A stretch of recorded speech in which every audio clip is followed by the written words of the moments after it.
देखो कहाँ आ गए हम सनम साथ चलते। যদিও আমি খুব একটা ব্লগ শ্যুট করতে পারি না, তবে আজকে আমি তোমাদের সঙ্গে একটা 1 জানুয়ারি ব্লগ শেয়ার করব। সেদিন কিছু ছোট ছোট ক্লিপ আমি নিয়েছিলাম, আর বলতে পারো জীবনের সেরা দিন হিসেবে আজকের দিনটা হয়তো তোমাদের সঙ্গে শেয়ার করতে চাই।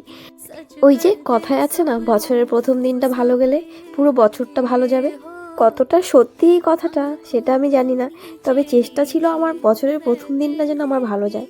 2024 বছরটা বলতে গেলে পুরো বছরটাই আমার জন্য খুব একটা ভালো বছর ছিল না। যেমন ভালো মন্দ মিশিয়েই একটা বছর যায়, তবে আমার 2024-এর বছরটা বলতে পারো শুধুমাত্র মন্দ মিশিয়েই গেছে। ওই যে বলে না, ভিড়ের মধ্যে একা, ঠিক সেই রকমই আমার ব্যাপারটা হয়ে গেছে। সবাই আমার পাশে আছে, তারপরেও অনেক সময় মনে হয় যেন কেউই নেই। জানি না যত দিন যাচ্ছে তত কেন ইমোশনাল বেশি হয়ে যাচ্ছি। ডিপ্রেশন কথাটার মানে আমি বুঝতাম, তবে সেটা কখনো ফিল করিনি। তবে 2024 আমাকে সেটাও ফিল করিয়ে দিয়েছে।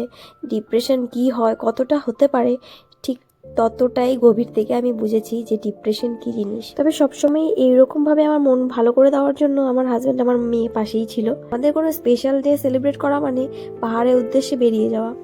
ঠিক সেরকমভাবে 1 জানুয়ারি দিনও বেরিয়ে গিয়েছিলাম, আর সেই দিনই ঠিক এতটা ঠান্ডা পড়েছিল যা বলার মতো নেই। তো সেই জন্য সবচেয়ে প্রথমে আমরা গিয়েছিলাম মার্কেটে, কারণ আমার একটা জ্যাকেট ছিল, তারপরেও আমি জ্যাকেটটা পরিনি কারণ সেটা অনেকটা পুরনো হয়ে গেছে, আর আমার মনে হচ্ছিলো জ্যাকেট না পরলেও হবে। তো সেই জন্য প্রথমে জিৎ আমাকে নিয়ে গিয়ে একটা জ্যাকেট কিনে দিয়েছে, যে জ্যাকেট আমাকে কিনতে হবে, কারণ আমি একটুখানি মানা করছিলাম যে জ্যাকেট আমি কিনবো। আর এই হলো সেই জ্যাকেটটা, যেটা জিৎ আর এই মাম্মা দুজনে মিলে জোর করে আমাকে কিনিয়েছে। মানে আমাকে জিৎ গিফট করেছে 1 জানুয়ারি। তো এটা আমার স্পেশাল একটা গিফট বলতে পারো, কারণ এভাবে যখন না চাইতেই গিফট পাওয়া যায়, সে স্পেশালি হাজবেন্ডের থেকে, এভাবেটা কিন্তু অনেক বেশি স্পেশাল হয়ে যায়।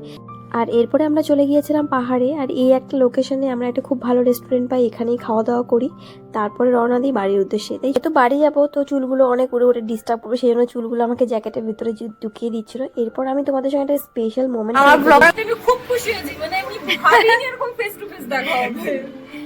ক্লিপটা কিন্তু 1 জানুয়ারি নয়, এটা ডিসেম্বর মাসে একটা ক্লিপ। আমরা শুকনো সাইডে ঘুরতে গিয়েছিলাম, তখনই আমার এই বোনের সঙ্গে দেখা হয়। অ্যাকচুয়ালি আমরা ওদের দোকানে খেতে গিয়েছিলাম, তারপরে ও দেখে আমাকে চিনে ফেলেছে। তো যাই হোক, মধ্যে ও আমাকে চিনে আরো বেশি বেশি বাটার দিয়ে দিয়েছে। যখন তোমরা ভালোবাসা দাও তখন সত্যিই মনে হয় যে এই কথাটা খুব সত্যি, যে নিজের থেকে পর ভালো, তাই না? তোমাদের এই ভালোবাসাগুলো পেতে আমার ভীষণ ভালো লাগে। তো সবসময় প্লিজ এভাবে ভালোবাসা দিও। আমার স্পেশাল মুহূর্তগুলো আমি আরো ক্যাপচার করতে চাই। তো অবশ্যই যদি তোমরা আমাকে বাইরে কেউ দেখো, কথা বলবে। আমি তো তোমাদের চিনবো না, তো তোমরা প্লিজ এসে কথা বললে আমার খুব ভালো লাগবে। ওরা খুবই ভালো, আর আমাদের এত ভালোবাসা দিয়েছে যেটা আমি ভাষায় প্রকাশ করতে পারবো না।